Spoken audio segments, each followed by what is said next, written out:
Welcome to the latest installment of The Curious Capitalist. The Curious Capitalist is a series of podcasts where we take the opportunity to not only speak to board members from the Conscious Capitalism Connecticut chapter, but also local business owners, startups and entrepreneurs from across the state of Connecticut. Welcome to the latest edition of The Curious Capitalist. Today I am joined by the founding partners of the West Hartford-based company, The Boulder Company. Ellen and Jenny, welcome to The Curious Capitalist. Thank you. Good morning, Claire. Good morning to you. Right, let's find out a little bit more about you guys, the work you're doing, and of course the connections that you have to conscious capitalism here in Connecticut. So first of all, tell me a little bit about how you guys got started, how you got to this point in your career. Ellen and I have actually known each other for a very, very long time. We met in 2003 and were best friends for years. And then along our journey, we started doing improv classes together. And we were both already engaged in facilitation and coaching and teaching and developing people. And when we started doing improv classes together, we said, we should be creating something together because that would be fun. Two brains are better than one. And so we started our company together in 2014. When we decided it would be more fun to just up-level together than fly solo any further. Brilliant. What were you guys up to before the Boulder Company? This is Ellen. I had my own training and facilitation company called The Next Piece, and I focused a lot on unconscious bias and inclusion work within workplaces, as well as the more traditional management development skills like personality type, conflict management strategies, and used very traditional teaching and training and facilitation methods. I mean, I had always been a more engaging trainer. So that's what I was doing right before that. And before that, I had stints as a city planner and an economic development person, and switched out of public service and into working for a regional retail chain for a while in community relations, and then decided to do my own thing right around 1997. So when Jenny and I met, I was already involved in another business. She joined me in that one. We dumped that business and kept each other as part of our story together. Oh, fantastic. And Jenny, what about you? Before the Boulder Company, what did the world look like for you? Oh, the world was me working for other people, unlike my partner in crime here. So I spent a lot of years working as a salesperson in different arenas, selling to and serving small businesses, which is really one of the great loves of my life is small business. So I served them in a variety of capacities. And then I moved into working actually for a British company, My China sympathies. company. I bet you got good time off though, didn't you? I bet you got lots of paid vacation. It was pretty good, actually. Yeah. It was a family-run company. It was from Stoke-on-Trent, so it was a big China company, and we were on the import side. So it was really loads of fun because I got to have experience working internationally with a lot of different kinds of contacts and people everywhere from the UK to Italy to China to the Philippines and just all around the world, which was really great. It really whet my appetite for having international contacts and having international work available. So it kind of, I think, on some level primed the pump, because then a few years later, when Ellen and I started the Boulder Company, we met a bunch of folks internationally. So we both, I think, had the travel bug that bit us and has informed our thinking along the way. But at some point, like a lot of solopreneurs, I had the realization of I am a terrible employee and I need to be out on my own. So that was why I left. Not quite unemployable, just would prefer not to answer to anybody else. I love that. So tell me, have you guys always been kind of purpose-driven? Have you always been focused on kind of a purpose-driven mission within your work? Yes. This is Ellen. Unequivocally, yes. Our first foray into working together was we put together a 3-hour public speaking class called Stand Out, which interestingly we just ran last Friday for the first time virtually, and it went off just as well online as it did in person, which was so great to see. And what we both noticed was that people would stand up to introduce themselves and their business, and they would fall apart. They were in no way a good representation of themselves, their business, or their passion for that business, because they were so in their heads about how they were going to look and what other people were going to be thinking about them. And so we decided we needed to help people get over their aversion to being seen and heard and help them get more comfortable in their bodies, and then they would show up more powerfully, which has been a driving force for our business since day one, is to help people get over themselves and to show up in the world as a more powerful version of who they are so that they can go do the thing that they want with passion without themselves getting in the way of it. So that's where we started, and that's still what we do. It's such a difficult skill to attain. If you are of that disposition, public speaking and really delivering in that area is so difficult. What about you, Jenny? Always been purpose-driven? Working in sales? Yeah, definitely. I think even when I was working in sales, I always loved the idea that I was helping somebody to become more powerful inside their own little domain. That always kind of turned me on. And so as I moved through my sales career and did that, it grew and grew and grew. And then I ended up going to coaching school. And this was about 1 million years ago, probably 2005, 2006, because I discovered along the way that I really liked that side of being in sales. So if you're doing sales well, you really are empowering people, right? You're empowering people how to be more fully expressed and engaging and view the work that they do from a lens of supporting and service and making a difference. I think all the best salespeople, that's what they do. So I just expanded it out, and that led me to coaching, and that was entirely purpose-driven. It was driven towards, how can I help people be more of who they really are? I've always had this obsession with people just not needing to be fake, not needing to put on a front of what they're supposed to be, or who they think they should be. Two of my least favorite words in the English language are supposed to and should. Ellen and I, throughout our business, our approach to supporting people has been, we've actually turned people down from working with us because we've said, you know what? This isn't a good fit. We're not going to do our best work with you. You're not going to get the most from us. And people are absolutely shocked. They're shocked when that happens, because then they say, oh my gosh, wow, nobody's ever being that genuine with me. There's so many people that are sort of approaching it from the opposite perspective. And then that usually ultimately has the effect of them really stopping and thinking about, well, who am I at my company? What is it that I'm really out for my people? Yeah. Why did I call Boulder Company? Did I call Boulder Company because I wanted to check a box on diversity training, or did I call Boulder Company because I actually want my people and myself to become more powerful and at ease in their own skin and more communicative and more energized as a team? Is that really why I called? Yeah. So it's an interesting little dynamic that goes on. It works. Turning somebody down is a big deal. I remember once I used to work with the most prolific saleswoman in the UK, and I remember this company came to us, and I used to work in radio, and they wanted to advertise on the radio. And they wanted to do this, and this, and it was on their terms. And I remember her saying, look, I appreciate what you want to do, but in order to do what you need to do this, this, and this. And they didn't want to do it. And she said, look, I totally understand where you're coming from, but perhaps come back to us when you're in a position to spend the right amount of money and have the right mindset about it. And it'd be a pleasure to help you. So she basically turned down like a $5,000 deal, which is a lot of money for a local commercial radio station. And this guy's face, I remember being in the meeting going, oh, what just happened?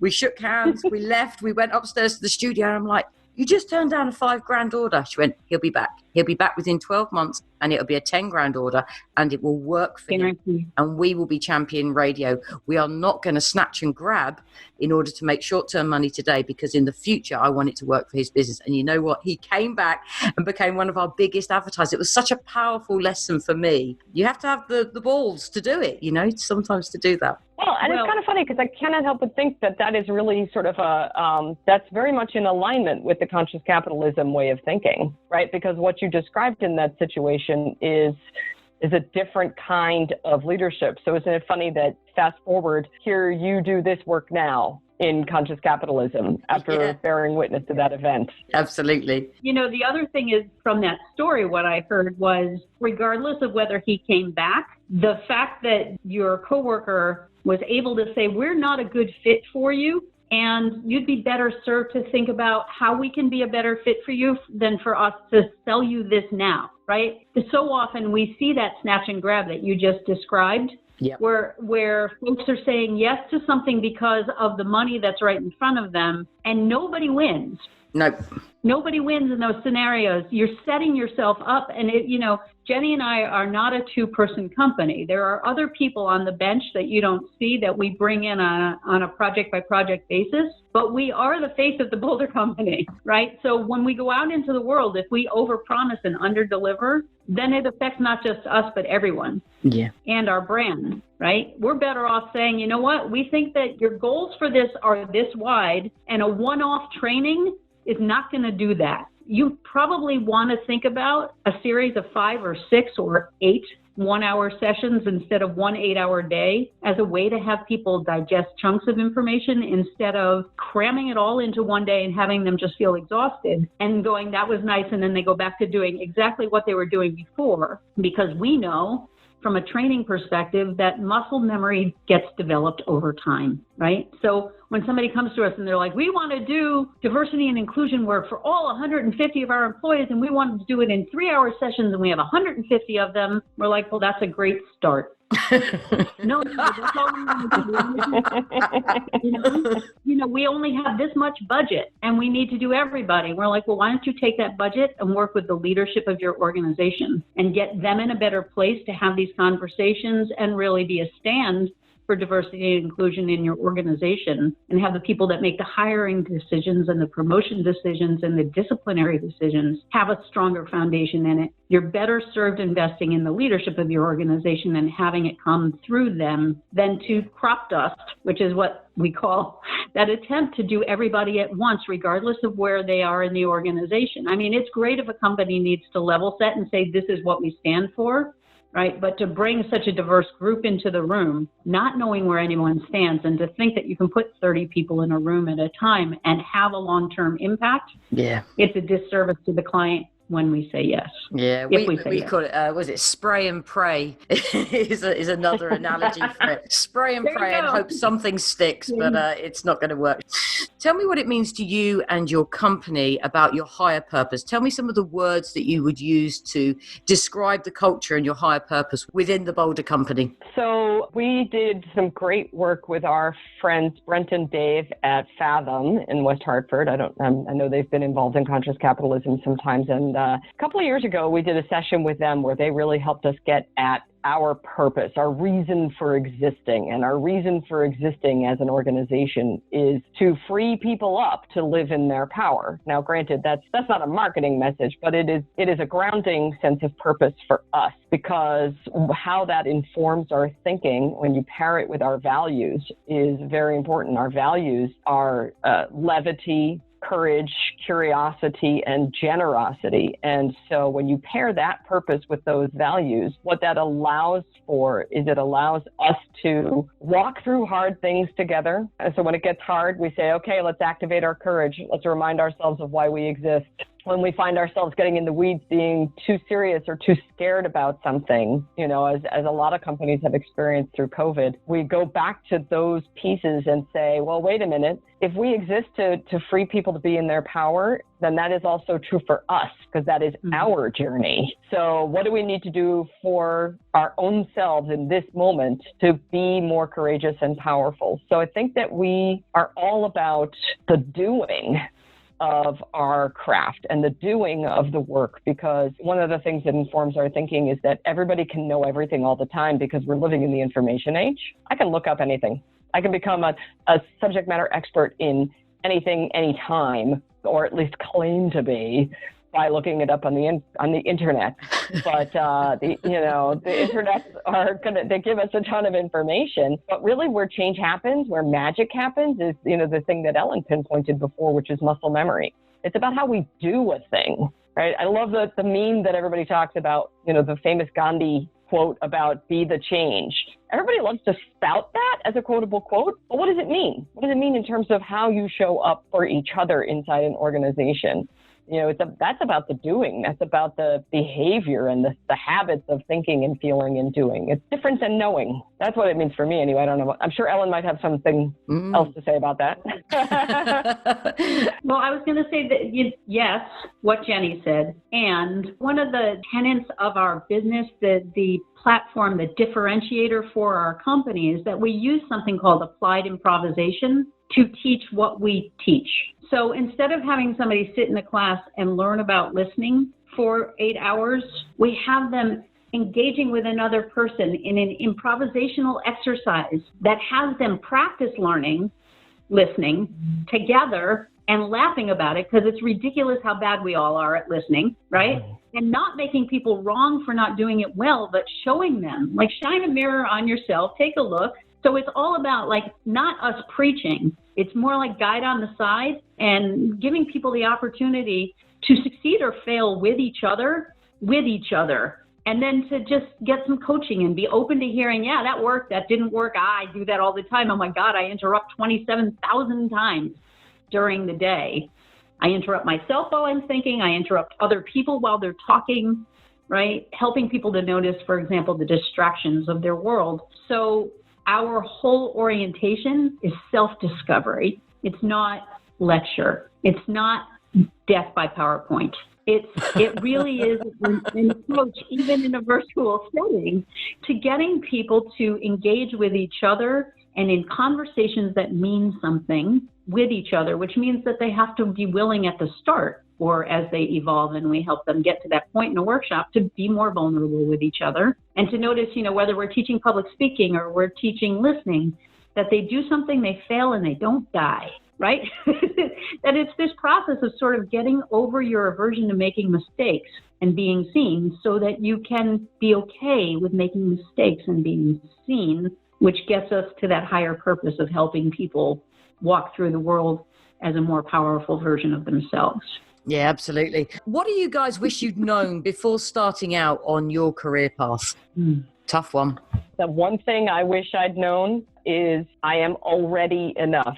Nice. I spent years battling my own, I never finished college. And so I spent years battling that with myself and questioning my own abilities as a result of it. And along my journey, now here I am, rounding the corner on 50 in a couple of years. And it took me a long time to get to a place of being able to say, everything I have is already enough. And I didn't need an external label or validation from an institution to tell me that. And I think that that's a battle for a lot of people who are great at what they do. I mean, if you think about how many people go to school and then end up doing something radically different than what they got educated for.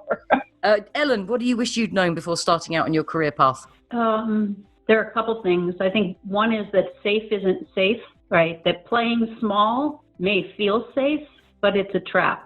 And it's a trap that keeps you stuck. Like that.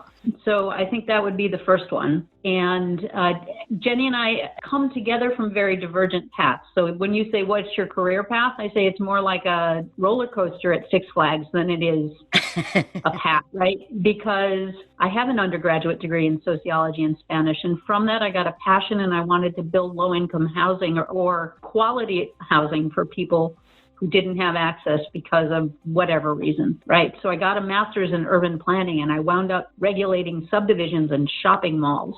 But it was safe, and I had an annual salary and a clear career path. And then I went into economic development, and I was helping businesses develop financial plans and find places to locate. And that was safe and stable too. And then I hopped off into a retail chain, right? But all along the way, what I perceived to be risky, other people were like, yeah, okay. And other people were saying, why are you changing careers? Like, I just invested and got a 6-year degree. It took 6 years to get my degree in urban planning and a pile of debt. Wow. Why would you jump off and go into community relations for a regional retailer? And the answer was, because it interests me. So I think that would be my other thing to myself, which is to follow your curiosity, which is one of the main tenets of improv, right? Follow your curiosity. The path is the consistent thread. If you could hear it, maybe you couldn't, in all of those things that I just mentioned, is a passion for making a difference for people. Yep. So, whether it was urban planning or it's economic development or it's working at this regional retailer, creating school business partnerships, right? Or it's in the work that we're doing now, we're having a positive impact on people and their ability to make a difference. And particularly with Boulder Company, the passion gets realized in workplaces, because if we can work with people so that they get a stronger sense of who they are and how they should, I'm sorry, I used the should word, but how they should be treating each other, and people have a higher level of satisfaction and engagement in their work. They don't leave work depleted and angry every day. They leave work with energy to go make a difference. So I guess those are the two things, that safe isn't safe, and following your curiosity, even if it means what other people perceive to be different career paths, if they're in alignment with who you are, not what you are, they're not bad choices. Guys, tell me, how did you first hear of and get involved with conscious capitalism here in Connecticut? Well, we've been hearing about conscious capitalism from a couple of our friends who are actually on the board for a while. And the notion of conscious capitalism was not new to me when I found out it was here in Connecticut, because I worked with EcoBags for 5 years when I was on my own as a consultant doing their marketing and public relations. They're a B Corp and they're part of that whole world. So I was super familiar with the tenets of conscious capitalism, but it was our friends, whether it was Brent Robertson or Karen Centeo, who go, I don't know if they're on the board or they go to regular meetings, who introduced us to that organization. Okay, cool. What about you, Jenny? Although I've never worked for a B Corp, I've always just sort of followed peripherally the work of the organization and seen it grow. So that's been my exposure. And I've often thought, well, I'd like to get more involved in what this is about, because it's so aligned with our company values and my own personal values as well, in the same way that Ellen is describing. So thinking about the culture within your company, if you could snap your fingers and make one cultural change, what would it be and why?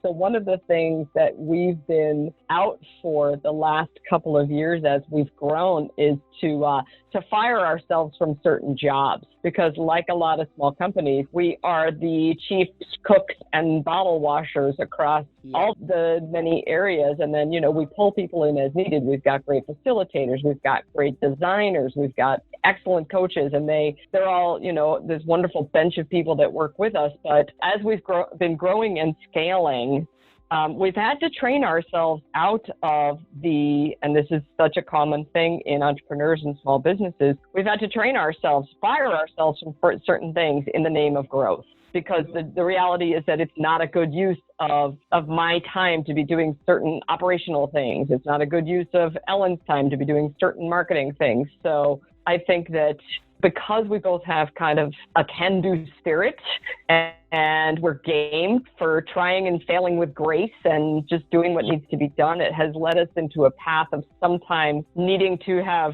these little face-to-face moments of going, you need to fire yourself from that today. And we're getting very good at that with each other, which is wonderful. And the result is great because we now have, because now we have a marketing person who's taking on all of our marketing, which is great. We have and she's amazing. She's Anissa Tyke out of West Hartford Co-working. She runs the Small Business Collective. So it's really cool because in our choice for outsourcing our marketing, we're also supporting another small business, which is wonderful. And a lot of those businesses are also purpose-driven organizations. So it's just occurring to me now on the line with you today that, wow, that's like more of our expression of our purpose and more of them expressing their purpose, which is so cool. Yep. So she's brilliant, and she's getting ready to do a bunch of launching stuff for us. And then we've got a project manager that we've been engaging recently who's helping us. So I think that would be my thing. If I could snap my fingers and just fire us from some other stuff, that would be a thing. And I think that's very doable. What cultural changes would you make, Ellen? To kind of build on what Jenny said, we have 5 years of doing things that we're okay at doing reasonably well. So we do them just well enough to continue to do them. If we were really bad at it, we would hire somebody. Yes. But when you pair good enough to do it reasonably well with we're cheap and we're trying to manage our money the best way possible, right? We keep ourselves off doing stuff that is low value work when really what we should be doing is business development and curriculum design, right? Because if I were fully focused on business development, which is really an area where I excel in terms of marketing and building networks and finding new business, and I wasn't putting together like email blasts and, putting together forms for our workshops, we have more work in the pipeline to hire more people to do the work. But we're in a 2-person boat for the most part. I use analogies from crew, from rowing a lot. Like, we have a 2-person skull in the water. If either of us stops rowing, the boat really isn't going very far. And if we're both pulling hard all the time, we get exhausted, right? And if one of us puts our oar too deep in the water, we're going to tip the flip over. Yep. So if Jenny goes deep into the hole of curriculum design and doesn't look up at the calendar of the work we have coming ahead, we're in a world of hurt. And the same thing for me. If I'm off doing 1 million networking meetings and getting all these great leads, but not following up on them because we don't have a system to capture the information and do it consistently, then I'm wasting my time. Yeah. I like the analogy of the boat. I like that a lot. I've just got this image of you focusing on one thing, like hyper-focusing, and the pair of you going around in circles. It's just a beautiful bit of imagery created there. Donutting out on the sound. Or put it like in the speed up mode, right? Like they used to do the beginning of the Benny Hill show. It was in sped up motion. Like the 2 of us rowing around in a boat in circles. As long as you've got the branding on the side of your boat saying the Boulder Company, you've got it aced. That's right. So thinking about you two out in your boat on the sound in a branded boat saying the Boulder Company, not going around in circles because you've had a chat. A purple boat, because that's our favorite color. I'm thinking a branded purple boat. I like that. I want this boat now. I'm really visualizing it. Who would be the most important stakeholder in your business? I'll start with our most important stakeholder is our relationship with each other. It's not a particular person, but we have a particular mandate with each other. Woman date, not mandate. Like that. That's nice. Friend date, sister date, that our relationship is the most important thing in our business. Yeah.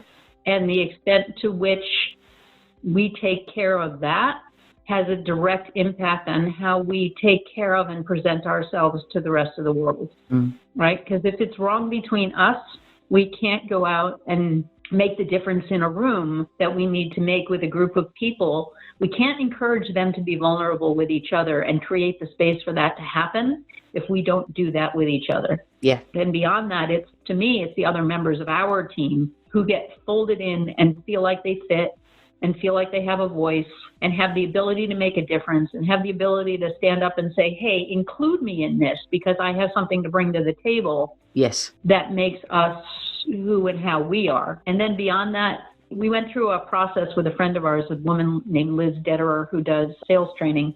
And she had us create avatars for who our ideal client is, which is a different question than what you asked. But that winds up being the stakeholder in an organization that is tired of the status quo with regard to how to move the needle of employee engagement, which is a term we dislike profoundly, but the level at which people are engaging in the growth and development of their business, they can bring in training after training, and they're just like, I can't throw more stuff against the wall that doesn't stick.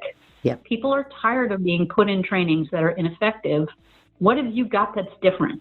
So it's that person who's already tried a bunch of things and is willing to try something that's a little out of the box and take the risk of their people in something that's out of the box that's not going to feel like PowerPoint. Yep. But is going to feel more like a full body experience of being involved in their own personal development for the purpose of the company. That's our stakeholder. They're typically change makers within organizations, large and small. So it's not about the size of the company. It's more about somebody who's recognizing a need for change and has the interest and ability to see people laughing together and understand that they're learning, right? To see them throwing a pretend ball around the room and going, what the heck is happening in there? And I hope it helps them to figure out how to delegate better, right? Because maybe their challenge is they say people don't delegate fully. We're like, great, we have an exercise for that, right? And they're playing catch with each other. It's like, who dropped a ball? Why'd you drop a ball? Well, because it wasn't clearly thrown to me. Wait, are you blaming that person for not throwing it clearly to you? Did you say, wait, I didn't get that? But it is that person within an organization, that primary stakeholder is the person that wants things to shift and wants to bring people in who will take care of their people and move them to a next place. You're right that the root of that has to be your relationship and your partnership and how you're interacting.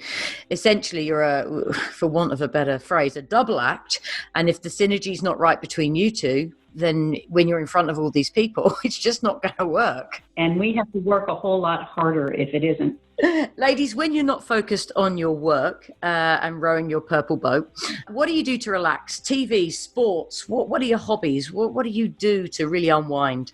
Well, I spend a lot of time hiking. I'm an avid hiker, so I spend a lot of time doing that, and I'm also an avid baker, which gets me in trouble with my waistline. Which is why you need to hike. But, and the two go hand in hand. Right, yeah. See, they two go hand in hand, and I love live music.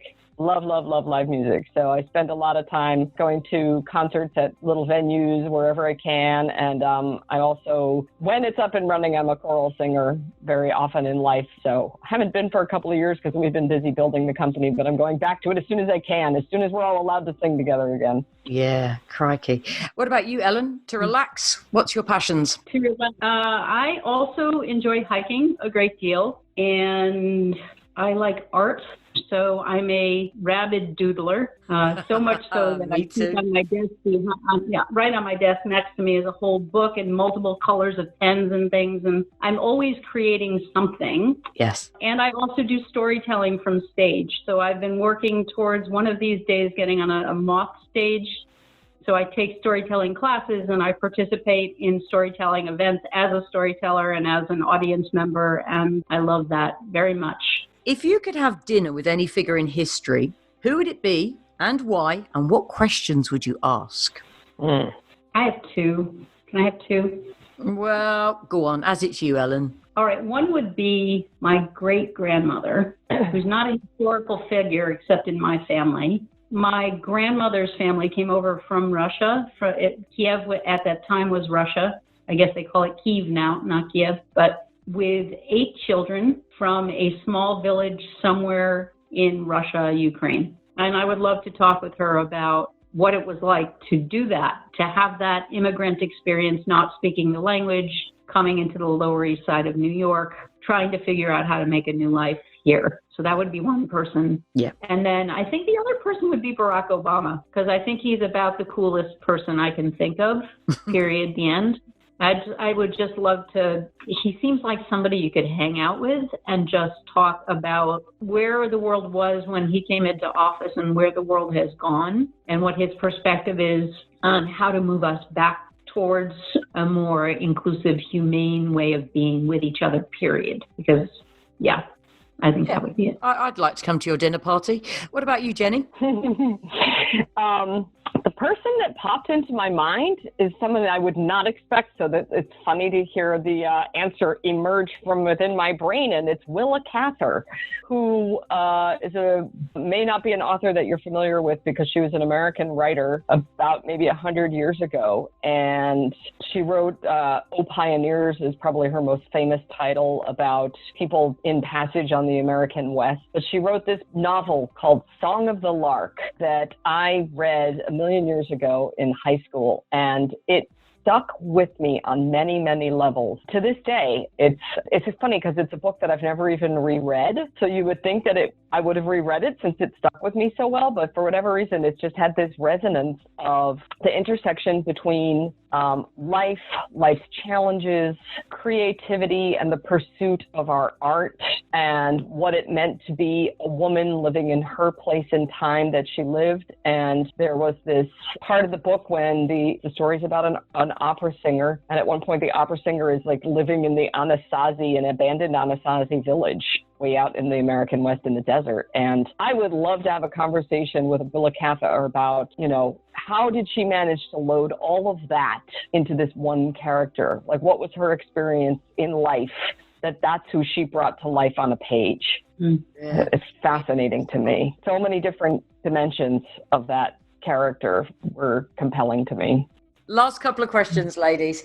Where do you see yourself and the Boulder Company in the next 5 or 10 years? If you were to predict the future with your crystal ball, what's on the horizon for the next 5 or 10 years? I don't want to wait for 5 years for the answer either, because that's cheating. You predict it.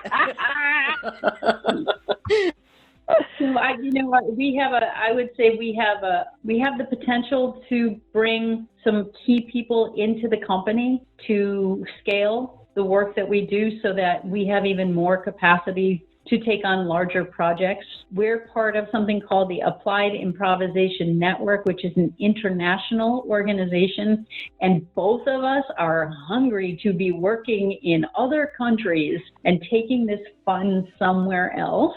So I would say that the Boulder Company is an international organization that has the ability to deliver the work that we do with some of our colleagues across the globe, and also to have them working with us here in the U.S. and to one of the things that this current pandemic situation has shown us is there really are no borders to collaboration except time zones. Yep. Right. And right. So we have colleagues who are working collaboratively now across time zones. We're doing a virtual meeting that we're managing for an association here in Connecticut at the end of the month. And our producer for the event is somebody who lives on the West Coast who's a member of the Applied Improvisation Network, because she's a Zoom master, mistress, whatever. She's a Zoomie, whatever. So it's given, I see us being bigger, but not a bigger footprint, because we don't need it, right? That's the other thing that's a gift of the pandemic, is we don't need an office building because we have a collaborative team that can be wherever it is. So we have the flexibility, because we're improvisers, to figure things out and be in flow with what's happening in the economy and the world. Okay, so the Boulder Company International, what about personally?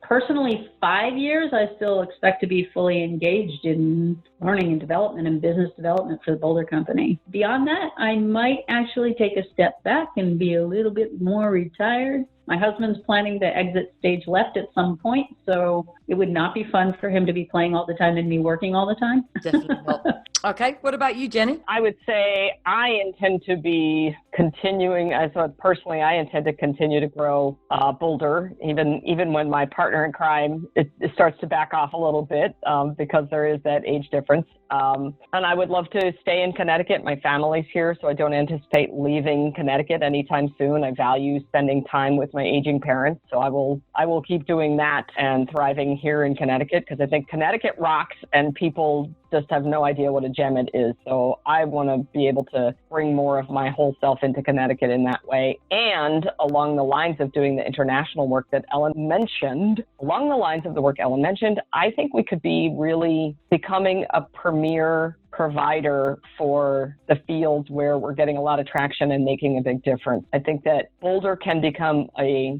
brand that is well known within the industries that we serve, where we make a big difference in AEC and in manufacturing. I want to make a dent there. And I think it's really possible. I think it's really possible for us to do that.